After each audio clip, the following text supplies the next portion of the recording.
차지하는가, 앞으로의 누가 최고의 부를 가져가는가에 대해서 특히 에너지 전문가인 토니세바 스탠포드 대학교 교수님을 모셨습니다. All energy, or most energy, will be solar. Most energy will be stored, and all vehicles will be electric, self-driving, and car shared. So 4 key technologies: energy storage, because solar is getting cheaper than any other form of energy, and it's also cleaner, of course, right? But solar energy, electric vehicles, and self-driving cars are going to totally destroy the existing system of energy and transportation that we've had for 100 years. If car companies don't go all electric by 2020, they're out. They're disrupted. Yeah, for these temples, there are so many temples in Korea. Yeah. This is a Buddhist country. Yes. And if they start changing their rooftops, or not the temples, but they can have some other areas where they have the greenhouses with the rooftops. Yes. And also large land. Yes. With the rooftops. Then they can cover their expensive electricity. They are saying that they're paying something like 100 million, wons of electricity, every year for temples, because so many people are visiting. Yes. They have to have lanterns all night and all that, so that things will be changed. Any advice for them what to do? Get started. Do it right now. Yeah, don't wait. Don't believe the propaganda from the established monopoly energy companies that say that solar is more expensive or anything like that. In fact, solar is already cheaper. There was recently a press release from Dubai that they're buying solar at 2.9 cents per kilowatt hour. And let me give you an idea of what that means.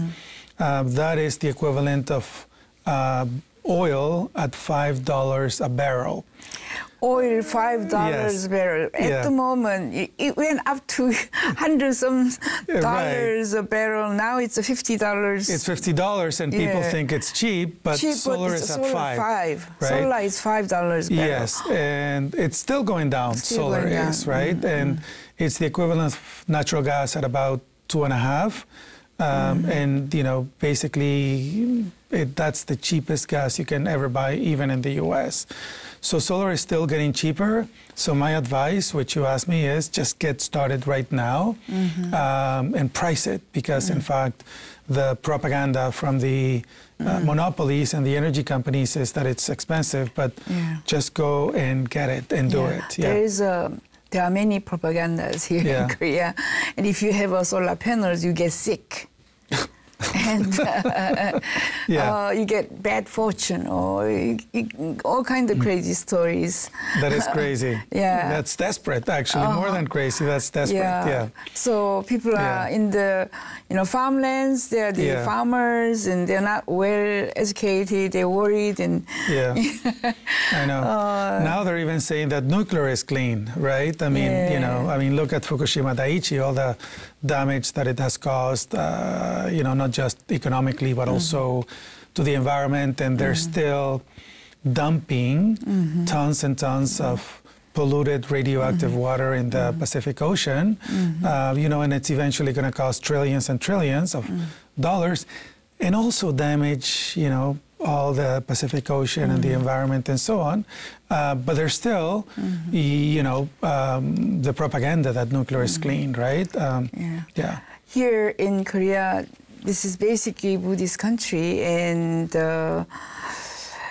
Buddhist temples are losing quite a, people and supporters.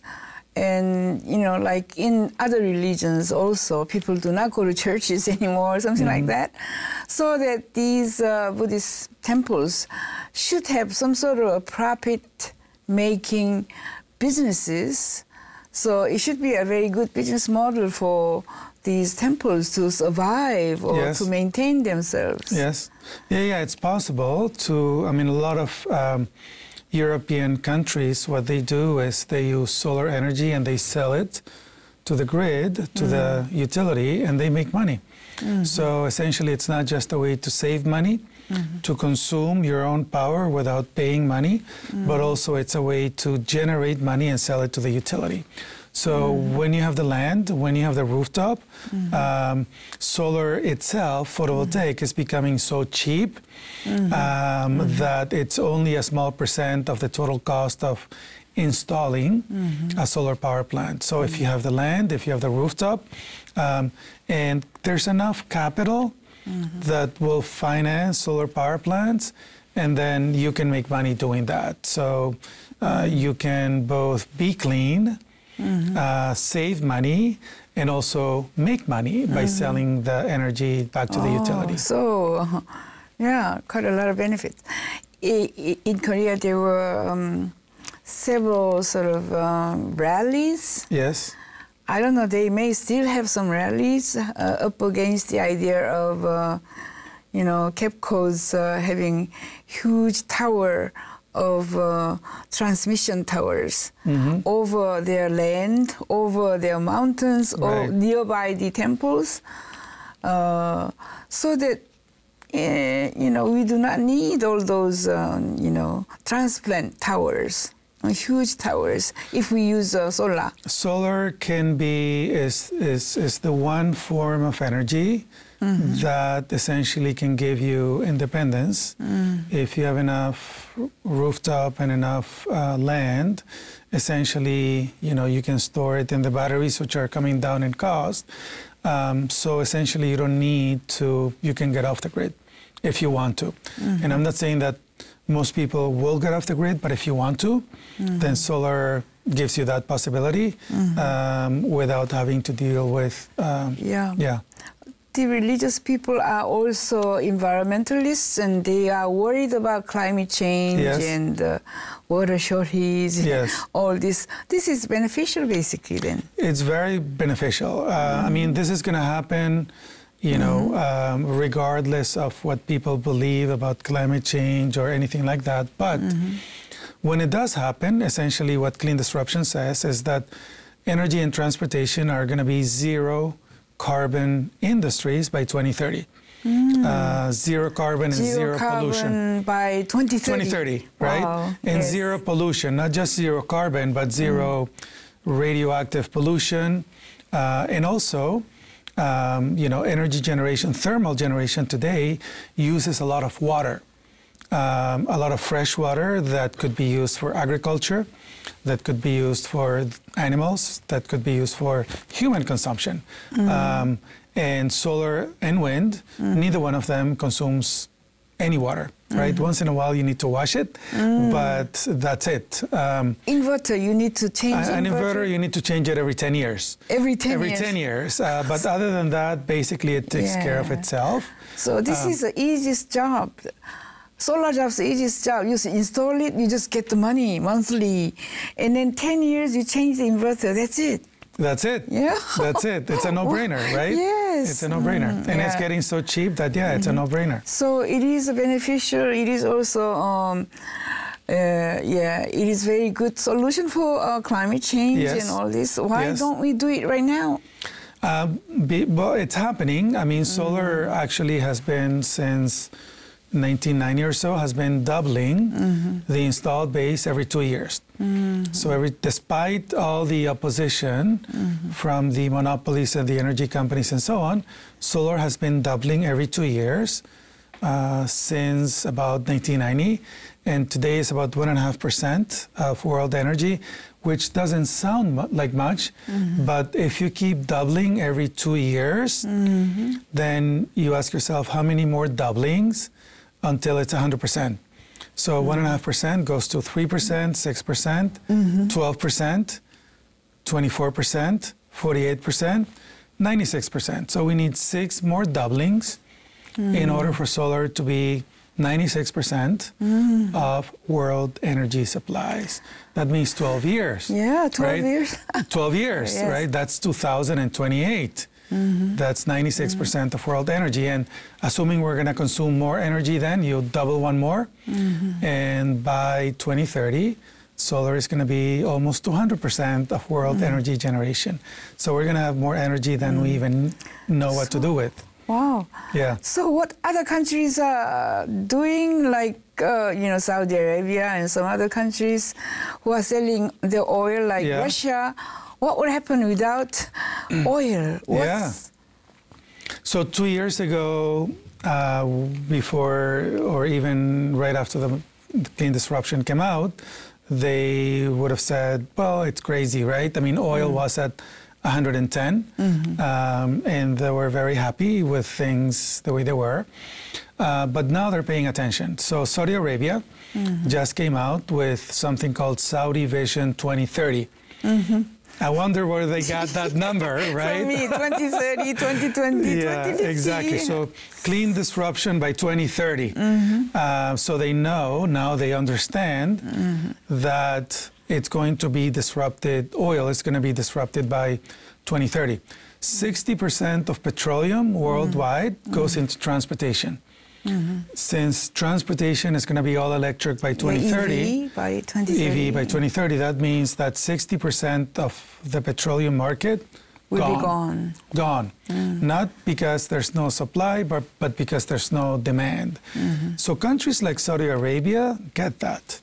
So what they're doing is they have announced that they're changing the whole economy. So they are basically, they have a new sovereign wealth fund, which means that they're saying that the cash from oil, they're going to put into an investment fund instead of spending it. They're not spending it, they're saving it. They're saying that instead of spending it, we want to save it and invest it so that by 2030, when oil is obsolete, we want to have $2-3 trillion in that investment account that we can use for our citizens and for government purposes and whatever.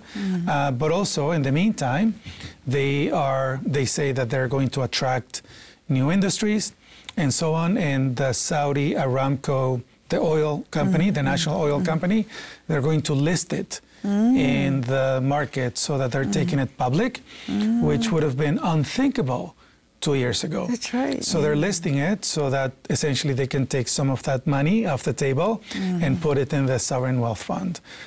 So places, and also they said that they're investing about $100 billion in solar energy so that they can create electricity for both desalination and for power from solar, which is already cheaper than oil, right? So Saudi Arabia is going for solar. Totally, Saudi Arabia is going for solar, and because it makes economic sense for them to do it. And other countries are going solar too. Dubai is going for solar. Dubai is going solar. Abu Dhabi is going solar. Abu Dhabi, Dubai. So Dubai, Germany, California, Australia, a lot of China. China has gone from pretty much nowhere 10 years ago, and now they're the #1 solar market in the world. And so they are also going solar in a big way. So many countries, very large countries, are going solar. The U.S. is going to double its solar this year. Double. 100% in 1 year. 1 year. Yeah, so in the U.S., solar is accelerating. Remember I said that solar was doubling every 2 years? Every 2 years, So now in the U.S., at least, solar is going to double in 1 year. So it's accelerating.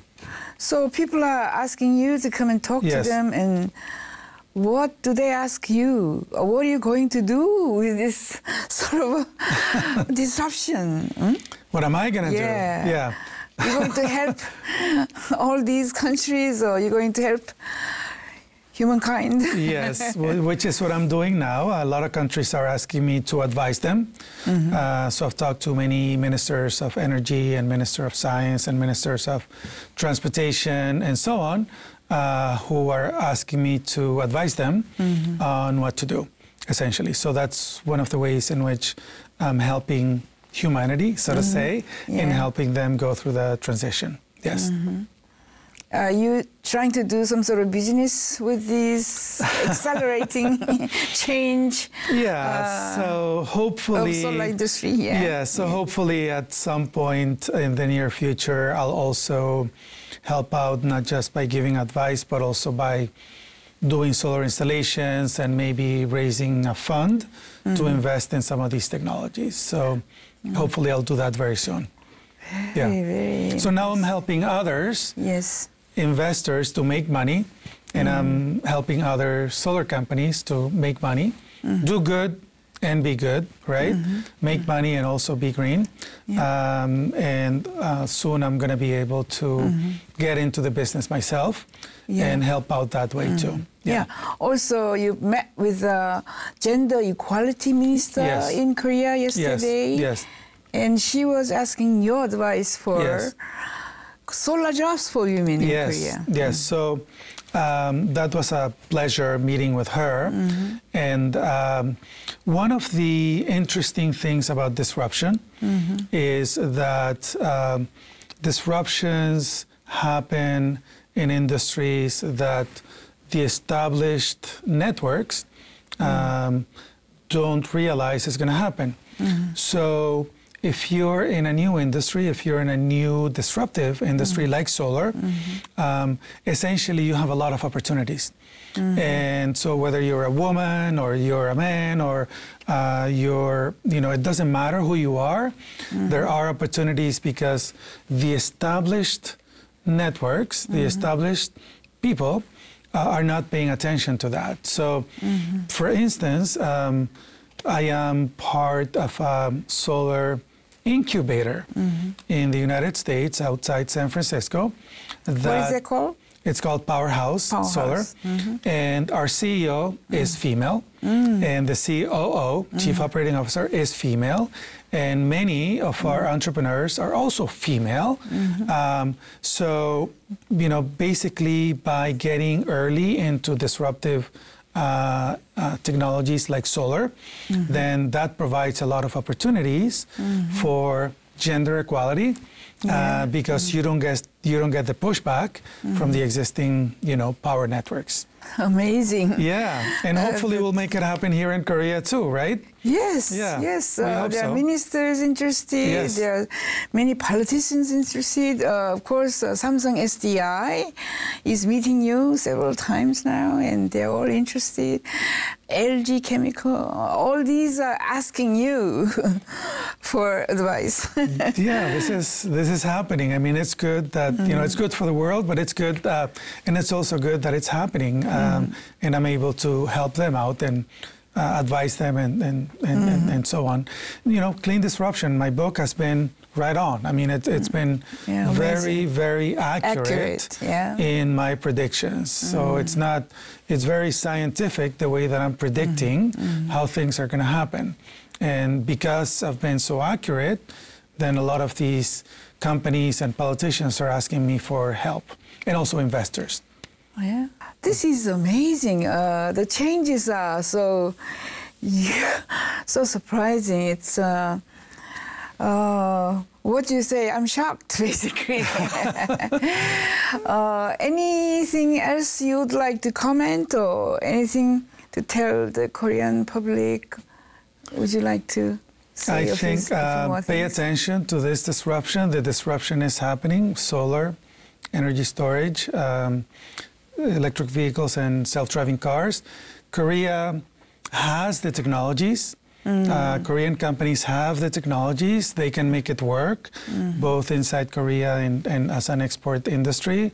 And it's just a matter of making it work. It's just a matter of committing, believing that it's going to happen, which many companies are starting to believe that it's actually going to happen the way that I predicted. So Korea is in good shape. Korea has the technology, such as the ESS. We are very good at battery making. Samsung Solar. SDI and LG Chem and Hanwha is also making, and they are very Very good. And it has the technologies for electric vehicles, the electronics. It has the technologies for self-driving cars. So Korea is in a good position. It has the technologies and the people. We are competitive, but yes.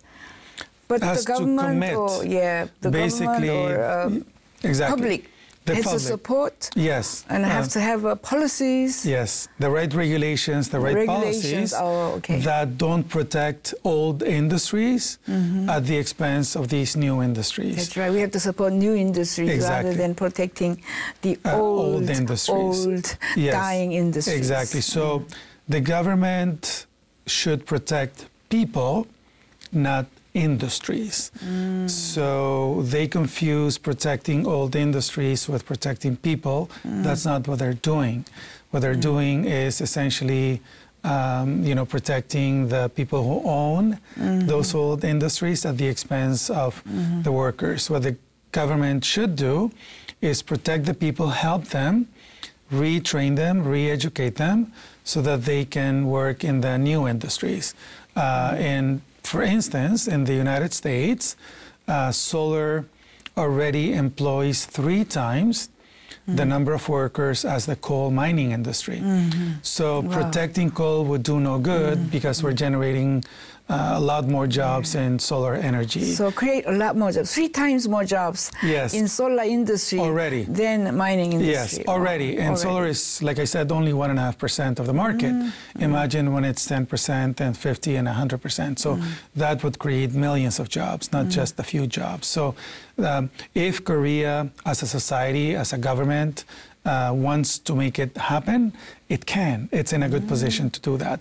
And that would be That's encouraging. Yes. That's not too bad. And that would be my advice to Koreans, that, that you have the technology, you have the people, you have the skills. You just need to commit to making this happen and not protect old industries.